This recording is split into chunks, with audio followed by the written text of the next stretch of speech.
자, 이렇게 기대감이 커지고 있는 새 정부 정책들의 진행 상황 이어서 연달아 짚어보겠습니다.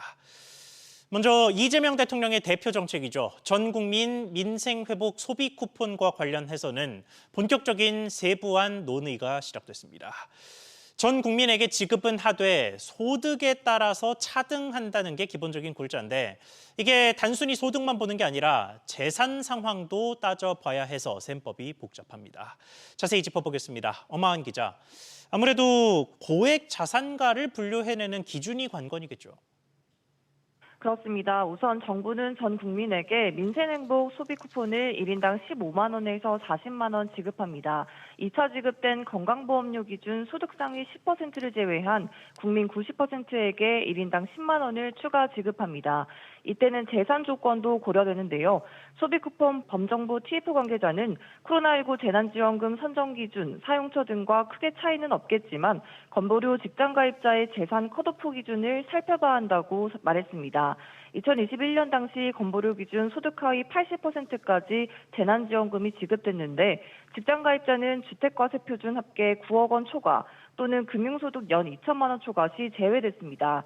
지난해 소득 상위 10%의 건보료 본인 부담 납부액은 직장가입자 27만 3,380원 초과, 지역가입자는 20만 9,970원 초과입니다. 직장가입자의 경우 월소득이 약 800만 원 이상이란 겁니다. TF는 신생아, 사망자의 등에 대한 소비 쿠폰 지급 여부도 살펴볼 계획인데요. TF 관계자는 지급 개시 전 출생신고자까지 포함할지 추경안 국회 통과 전 신고자까지로 할지 논의가 필요한 사안이라고 말했습니다. 그렇군요. 그리고 지역사랑 상품권의 구매 한도가 3배 가까이 늘어난다면서요. 그렇습니다. 정부가 지역사랑 상품권 월 구매 한도를 기존 70만 원에서 200만 원으로 늘렸습니다. 각 지자체는 200만 원 한도 내에서 발행 규모를 자율적으로 정합니다. 현금화 위험이 큰 지류형 상품권은 월 70만 원 한도가 유지됩니다. 또 마트나 슈퍼, 편의점 등이 없는 면지역의 경우 농협 하나로마트에서도 사용할 수 있게 됩니다. SBS 비즈 엄하은입니다. 최근 내수 침체의 직격탄을 맞고 있는 소상공인을 대상으로는 조금 더 빠른 지원이 이루어집니다. 추가 경정 예산을 통해서 다음 달부터 당장 다양한 지원책이 시행되는데 공과금이나 4대 보험 같은 고정비를 지원하거나 1,000만 원 한도로 일종의 신용카드도 지원이 이루어집니다. 자세한 사업의 대상과 신청 방법까지 짚어보겠습니다. 서주연 기자. 네, 서주연입니다. 네, 일단 어떤 지원 사업이 있습니까?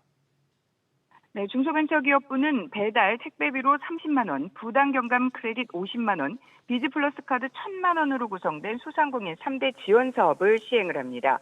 먼저 부당경감 크레딧은 연매출 3억 원 이하면 50만 원 한도로 공과금과 4대 보험료를 지원합니다. 지원 대상은 지난 2023년 1월 이전에 창업한 개인사업자와 법인으로 상시 근로자 수와 무관하게 매출 기준만 충족하면 됩니다. 다만 폐업이나 휴업 상태는 제외됩니다. 신용카드 또는 모바일 크레딧 형태로 제공이 되고 통신요금, 전기료, 사무용품, 택배비, 결제수단 수수료, 회계, 세무서비스 등 고정비 항목에 한정이 됩니다. 다음 달 14일부터 부당경감크레딧.kr을 통해서 신청 후 선정이 되면 기존 본인 카드를 등록해 사용하면 됩니다. 네, 그리고 저신용자들에게 운영자금을 지원하는 카드도 있죠. 네, 그렇습니다. 시중은행 이용이 어려운 중저신용 소상공인에게 6개월 무이자 할부 1,000만 원 한도의 비즈 플러스 카드를 발급해 주는데요. 마이너스 통장과 달리 금융권 총 부채에 영향을 주지 않는 방식입니다. 발급 대상은 약 7만 명으로 지난해 지역 신보의 보증을 받은 중저신용자의 절반에 이릅니다. 다음 달 14일부터 지역신용보증재단에 신청하면 됩니다. 이와 함께 배달 택배비 지원은 지난 2월부터 시행하고 있는데요. 지원 대상이 기존 연매출 1억 400만 원 미만에서 3억 원 이상으로 확대됐습니다. SBS 비즈 서주연입니다. 자영업자와 중소기업들의 또 다른 고민은 세금입니다. 특히나 자식에게 가게나 기업을 물려주려고 할 때 복잡하고 부담스러운 세금이 문제가 되는 경우가 많죠. 이런 세금 부담을 줄일 수 있는 방법을 취재기자 연결해서 짚어보겠습니다. 이민후 기자. 네, 이민호입니다. 네, 가업 상속 공제라는 제도가 있죠. 일단 이 공제 조건이 어떻게 됩니까? 네, 국세청에 따르면 가업 승계 공제의 경우 기업 영위 기간이 10년 이상이면 300억 원, 20년 이상이면 400억 원, 30년 이상이면 최대 600억 원을 공제받을 수 있습니다. 증여하는 경우에는 과세 특례를 통해 공제액이 일반 공제보다 20배 많은 10억 원이고요. 세율 역시 규모에 따라 10에서 20%로 일반 증여보다 상한선이 낮습니다. 다만 피상속기인과 피증여자는 최소 10년 이상 기업을 경영하며 대표이사로 재직해야 하고요. 비상장사의 경우 지분을 40%, 상장사의 경우 20% 이상을 보유해야 합니다. 또 상속자와 증여자는 이후 5년간은 기업을 운영해야 하는 조건도 달려 있습니다. 네, 그러니까 대상 자체가 규모가 좀 작은 중소기업들이 대상인데 정작 그 중소기업들이 이런 제도가 있는지 잘 모를 것 같습니다. 그렇습니다. 그래서 국세청은 중소기업의 가업 승계에 대한 컨설팅을 진행하고 있는데요. 올해 컨설팅 대상으로 110곳을 선정할 계획입니다. 첫 해에는 150곳, 2023년 189곳, 지난해 190곳을 선정한 바 있는데요. 국세청은 예년과 달리 소규모 중소기업에 초점을 맞췄다고 설명했습니다. 구체적으로 3개년 평균 수입 금액이 120억 원 이하로 미국 관세 정책에 피해받은 업체와 수출 중소기업을 우대하기로 했습니다. 또 중소벤처기업부가 지정한 명문 장수기업과 30년 이상 사업을 영위해온 100년 가게가 컨설팅 대상입니다. 국세청은 다음 달 한 달간 신청을 받고 오는 9월부터 1년간 컨설팅을 제공할 계획입니다. SBS 비지 이민호입니다. 네, 사장님 소식은 이 정도로 마무리하고 소비자가 영향받는 소식들 본격적으로 짚어보겠습니다. 새 정부 출범과 함께 잠시 멈칫하나 싶었던 식품업계의 릴레이 가격 인상이 재개됐습니다. 커피 제품과 과자, 치킨과 레스토랑까지 곳곳에서 인상 소식입니다. 최윤한 기자. 네, 최윤아입니다. 네, 또 이번엔 어떤 먹거리가 오릅니까? 네, 편의점에서 판매하는 커피와 우유 등이 다음 달 줄줄이 오릅니다. 동서식품의 인스턴트 커피와 커피 믹스, 커피 음료가 평균 7.7%, 이디야 카페라떼 5종도 10% 넘게 인상됩니다. 오레오와 포스트 등 동서식품이 판매하는 과자와 시리얼도 3에서 4%, 동원 F&B의 덴마크 우유 4종이 5% 인상되고 할인 닭고기 제품들도 3,000원씩 오릅니다. 네, 그리고 치킨 같은 외식 메뉴들도 또 오른다면서요? 그렇습니다. 노랑통닭이 어제부터 치킨 가격을 2,000원 올렸는데요. 배달 플랫폼 수수료 인상, 인건비 인상 등 고정비의 지속 상승을 이유로 들었습니다.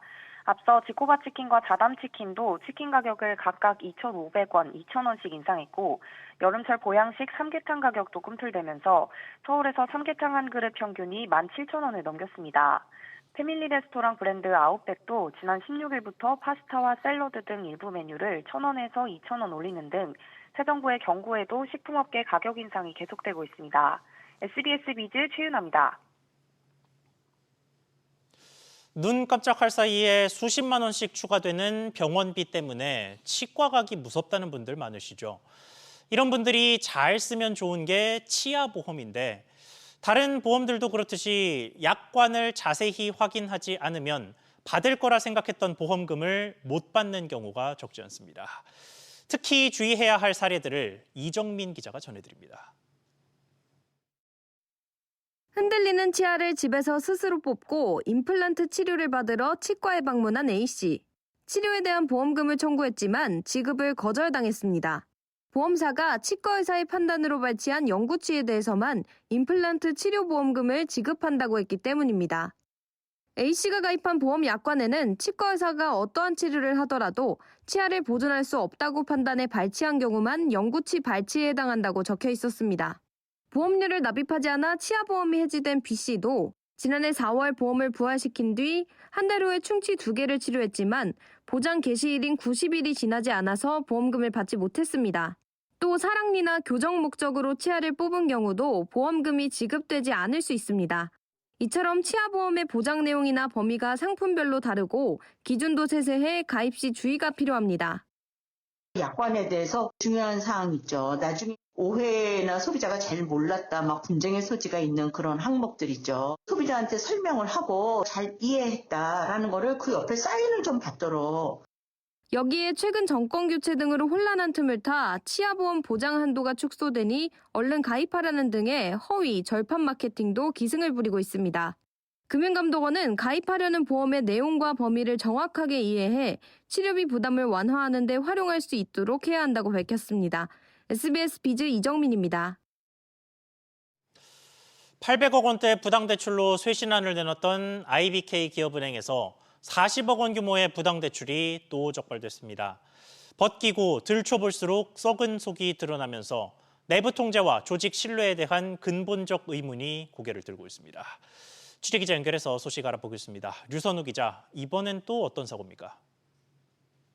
네, 경기도에 있는 기업은행 지점에서 지점장을 포함한 7명의 직원이 연루된 부당대출 사고가 발생했습니다. 이들은 최근 수년간 기업에 40억 원이 넘는 부당대출을 해주고 이자, 배당 등의 이익을 챙긴 것으로 파악됐습니다. 기업은행은 사고를 파악한 뒤 관련 직원들을 대기 발령 조치하고 금융감독원에 내용을 보고했다고 밝혔는데요. 기업은행 관계자는 대규모 부당대출 사고 이후 임직원의 이해충돌 행위 방지, 사적 금전 거래 등에 대한 강도 높은 자체 감사를 통해 적발된 사고라고 말했습니다. 네, 자체 감사를 했다 손 쳐도 이게 털어낼수록 또 다른 사고가 계속 드러나고 있는 형국인데 그 뿌리가 그만큼 깊다는 방증 아니겠습니까? 네, 앞서 기업은행에서는 900억 원에 달하는 대규모 부당대출 사고가 발생했는데요. 금감원 현장 검사 결과 전현직 임직원과 그 배우자, 친인척, 입행 동기와 사적 모임, 거래처가 연계된 882억 원 상당의 부당대출이 적발됐습니다. 금감원은 이 사건을 검찰에 수사 의뢰했고 연루된 전현직 직원들은 최근 구속된 바 있습니다. 이 사건으로 김성태 기업은행장은 지난 3월 대국민 사과를 하며 쇄신안을 발표했고요. 외부 채널을 통한 내부자 신고 접수 시스템을 도입하고 쇄신위원회도 출범하는 등 쇄신안이 마련돼 시행되고 있습니다. 이번 사고에 대해서도 기업은행은 유사 사례를 막기 위해 조사를 강화하면서 적발됐다고 강조했는데요. 관련 조사가 계속해서 이어지는 만큼 비슷한 사고가 추가로 적발될 가능성도 있어 보입니다. SBS 비즈 류선우입니다. 은행 전반적으로는 대출 규제 강화를 앞두고 최근 가계대출이 폭증하는 문제를 안고 있습니다. 이에 가계부채 관리에 안간힘을 쓰고 있는 금융당국이 은행권을 대상으로 현장 점검에 나서기로 했습니다. 이한승 기자, 현장 점검이 언제 시작되는 겁니까? 네, 아직 구체적인 시점이 정해지진 않았지만 조만간 시작될 것으로 보입니다. 최근 가계대출 증가세가 심상치 않자 금융감독원이 대출 목표치를 크게 초과한 은행들을 대상으로 현장 점검을 계획하고 있는데요. 현재 대상 은행과 점검 항목 등을 추리는 작업을 하고 있습니다. 금감원은 앞서 지난 16일 전 은행권 가계대출 담당 부행장 등을 불러 현장 점검 가능성을 시사한 바 있는데요. 이후에도 가계대출이 폭증하자 결국 점검에 나서기로 한 겁니다. 금감원은 여신심사가 적정했는지, 대출관리 프로세스는 잘 지켜졌는지 등이 주요 검사 항목이라고 설명했습니다. 농협은행과 SC제일은행이 총량관리가 미흡한 은행으로 지목받은 것으로 알려졌는데요. 두 은행 모두 금감원 소집 이후 대출 문턱을 높이고는 있지만 점검 대상에서 빠지기는 힘들어 보입니다. 네, 실제 최근 들어서 가계대출이 늘어나는 속도가 심상치 않은 상황이죠. 네, 그렇습니다. 지난 19일 기준으로 5대 은행의 가계대출은 752조 원을 넘어섰는데요. 증가폭으로만 보면 지난달 말보다 4조 원 넘게 늘었습니다. 현재 속도로 보면 이번 달 가계대출이 전월 대비 6조 원 넘게 증가할 가능성도 있습니다. 이에 이창용 한국은행 총재도 어제 시중은행장들을 만난 자리에서 가계대출 관리를 강조했습니다. 아무래도 경기 부진을 감안해 기준금리를 낮추고 있는 상황에서 늘어나는 가계부채가 한은의 발목을 잡을 수 있기 때문인 것으로 보입니다. SBS 비즈 이한승입니다. 집이 없는 국민연금 수급자가 복지주택에 입주해서 월세와 생활비를 연금에서 자동 공제받는 방안이 검토되는 것으로 확인됐습니다. 이재명 정부의 노인 주거복지 강화 정책과도 맞물리면서 제도화 여부도 기대가 되는데 취재기자 연결해 보겠습니다. 오수영 기자, 일단 이번 사업의 구조가 어떻게 됩니까? 네, 쉽게 말하면 복지주택에 입주를 해서 살면서 월세와 식사, 돌봄 같은 서비스 비용은 내가 받고 있는 국민연금에서 자동으로 빠져나가는 방식입니다. 공단은 국민연금법 46조와 시행령 31조에 따라 국민연금 수급자들에 대한 복지 사업을 시행할 수 있는데요. 이 일환으로 추진되고 있는 사업입니다. 국민연금은 지난 2012년 노후 긴급자금 대부 사업 이후에는 신규 복지 사업을 하지 않아 왔는데요. 이번에 최초로 복지주택 사업 설계에 들어가면서 약 14년 만에 새로운 국민연금 복지 사업이 재개되는 겁니다. 국민연금은 이 사업 구체화를 위한 사업성 평가에 더해서 만 55세에서 75세의 국민연금 수급자들의 수요 조사도 병행합니다. 네, 좋은 취지의 사업입니다만 한 가지 의문이 국민연금이 무슨 LH처럼 부동산을 개발하거나 아파트를 짓거나 할 수 있는 곳도 아닌데 복지주택을 무슨 수로 마련합니까? 네, 업계에 따르면 건설 시행사가 아닌 국민연금은 기존에 있던 건물과 시설을 매입 또는 임차해서 노인 복지주택 서비스를 제공하는 방식으로 이 사업을 추진할 전망입니다. 이 과정에서 현재 이재명 정부가 추진하고 있는 기본주택, 고령자 복지주택의 시설과 입지, 그리고 단지 내 서비스 등도 고려가 될 것으로 보입니다. 국정기획위원회 관계자는 공약 속 복지주택의 구체적인 규모와 건립 시기 등은 보건복지부의 보고를 받은 뒤에 확정할 예정이라고 밝혔습니다. 당초 국민연금공단은 이번 연구를 지난달 시작할 예정이었는데요. 이달 말로 미루면서 공고를 낼 시기를 내부적으로 조율해온 것으로 파악됐습니다. 사업 추진 시기와 방식 역시 새 정부의 정책 방향을 반영해서 결정한 것으로 보입니다. SBS 비즈 오수영입니다. 유심 해킹 사고로 과학기술정보통신부의 행정지도를 받아 신규 가입 영업이 중단됐던 SK텔레콤이 오늘부터 신규 영업을 재개합니다. SKT 측은 전국 유통망과 협업해 신규 가입 고객을 위한 서비스를 차질 없이 제공하겠다고 밝혔습니다. 이어 해킹 사고로 유심 교체를 희망하는 고객을 위한 지원은 계속 진행 중이라며 개편된 예약 신청 사이트를 통해 고객 희망 일정에 맞춰 유심 교체가 가능하다고 설명했습니다.